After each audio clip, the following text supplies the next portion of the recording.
Now at 5, day 3 of severe heat across the Portland metro, how that's affecting local first responders. With all the gear that's built to keep heat out, but it really also holds heat in. Plus, researchers say the Trump administration's aggressive immigration agenda having social and economic consequences. There's no one experience of being undocumented. And local concerns after hundreds of people illegally take over Portland streets with reportedly no police response. They were expecting it, and then for them to have a no-show, that was kind of odd. We start things off this afternoon by taking a live look out over the Rose City. Even though we didn't hit the triple digits today, we are still dealing with the heat despite the clouds in the haze early in the day today. Thanks so much for joining us here at 5. I'm John Adams. The ongoing weather impact alert is our top story here at 5. Meteorologist Joe Ranieri is joining us now. Joe, how hot did we get out there today? Basically anywhere from about 92 to 95 degrees, running much cooler from what we saw yesterday when we saw a high across the metro area at triple-digit heat with right around 100 degrees at PDX yesterday.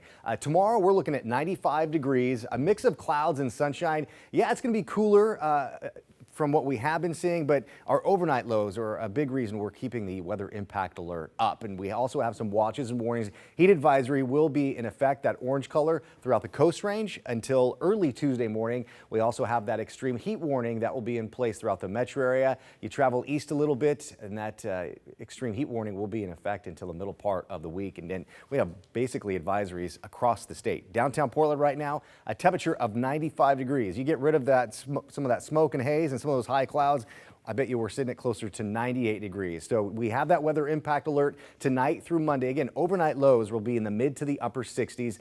The other thing I'm keeping my eyes peeled on is those thunderstorms that could be starting to pop up here the next couple of days. Basically tonight through Wednesday, bringing in a really threat of high fire danger. And again, even though we're a little bit cooler, make sure you limit your time outside. You can kind of see where those thunderstorms are bubbling up, or at least some of the light precipitation. In terms of rainfall, it's dry thunderstorms. We haven't really seen much in terms of lightning strikes, but a lot of that precipitation will evaporate before it reaches the surface. So the concern will be the thunder and lightning over the next couple of days. Highs this afternoon, really across the area, we're about 95 degrees. It's gonna be just as warm heading into tomorrow, and I am canceling the weather impact alert for Tuesday, but regardless, we are still gonna be hot here over the next 2 days. And my detailed forecast, John, will let you know when things will start to cool down.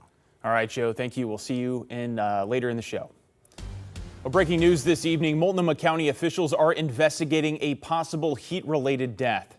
If confirmed, it would be the first of the ongoing heat wave. The county says a 56-year-old man was found in the 97209 zip code. Investigators say it could be weeks, even months, until the death is confirmed to be heat-related. To the latest now on the flat fire burning in Jefferson and Deschutes counties. More than 800 people are now working around the clock to get a handle on it, but the weather and the terrain are making it difficult. As of this morning, the flat fire has burned nearly 22,000 acres, which is 2 miles northeast of Sisters. Fire officials are working to get an accurate count of buildings damaged or destroyed by the fire. Well, here's a look at the latest evacuation map. About 4,000 homes are in evacuation zones, and of that, 1,000 are under level 3 go now notices. There are several road closures in the area. A 24-hour evacuation point has been set up at Highland Baptist Church, located at 3100 Southwest Highland Avenue in Redmond, Oregon. The Jefferson County Fairgrounds is available for large animals. Well, this weekend's extreme heat also making a very active fire weekend, with fires popping up all over the area between Portland, Vancouver, and today over in Forest Grove. Our Jay Coulter is joining us live to walk us through the challenges firefighters are facing in these conditions. Jake. That's right, John, and actually right now another fire to add to this weekend's tally, this time at an apartment complex here in Old Town, where we're told at least one person has been injured. And firefighters say the heat and dry conditions can not only make a fire worse, but also take a stronger toll on the firefighters. When the heat hits, what would be a kind of a routine structure fire for us becomes a lot more difficult. The Portland Fire Bureau releasing photos of firefighters looking exhausted while fighting a house fire on Friday during the extreme heat. When you're fighting fire, even a structure fire, when it's this hot outside, you just don't have that ability for your temperature, your core temperature to come back down. So hydration beforehand is really important. Trying to get rest when you can is important. But then during those responses, what we do a lot is bring extra resources to the scene so that we can rotate folks in and out. The heat combined with the dry conditions also creating a perfect recipe for brush fires. Early Sunday morning, a brush fire broke out in rural Washington County, threatening a home. The fire got within 5 feet of their pump house, so if that would have got going, it would have been easier for it to spread to the house. That fire burning an acre and a half and taking hours to get under control. Firefighters remained on scene throughout the day to monitor any potential rekindlings. And an even more serious brush fire situation in Vancouver Saturday night, with nearly 5 acres of brush burning dangerously close to residences and power lines. What we had on our side last night was that there was very little wind. A wind-driven fire is a much more dangerous situation, so the lack of wind helped us get a hold of that fire. Firefighters emphasizing that people need to avoid doing things that could spark a fire. All summer long, regardless of the heat, we ask people to practice fire safety, especially out in the rural areas, minimize use of power tools, weed eaters, mowers. Unfortunately, early this summer we had someone welding in the field, so anything that's going to create a spark, try not to use it. And firefighters also pointing to local burn bans still in effect and say it's always a good idea to have an evacuation plan, especially if your home backs up to brushland. John? All right, Jake, thank you so much. The danger is going to continue into the next 2 days as it stays hot. Well, centering on the heat wave again, Multnomah County reopened its 2 cooling centers today.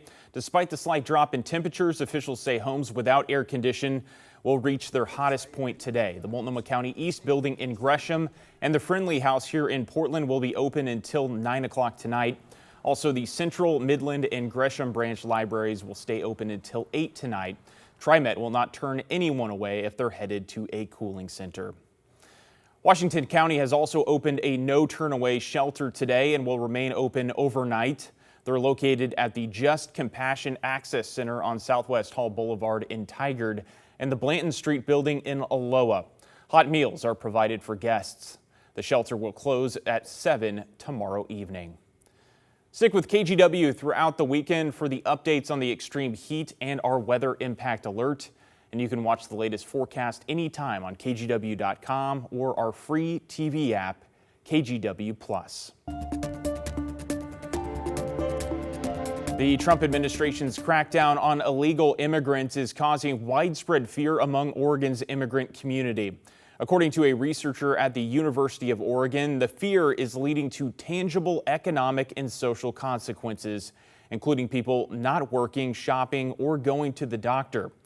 But as our Libby Dowsett reports, immigrants over 50 seem to be handling the stress a little better. The fear of deportation appears to be less of a concern for undocumented immigrants over the age of 50. It's always present, yes, but 2, they also have other fears and they have day-to-day responsibilities. According to a new study by Dr. Isabel Garcia Valdivia, a University of Oregon sociology assistant professor, immigrants over 50 tend to believe if they are good and play by the rules, they'll be left alone. When I push them to well, what's a good immigrant? Many of them discuss, well, we pay our taxes. We go to work. My children go to school. But times have changed. I think we've done very well on immigration. Hold on. Garcia Valdivia says ICE agents under the new Trump administration have not only arrested illegal immigrants, but also U.S. citizens. The way immigration enforcement is being conducted now has shifted. Garcia Valdivia says she wanted to find out if older people's fears about deportation are changing. To gain their trust, she volunteered at bingo games and other community events.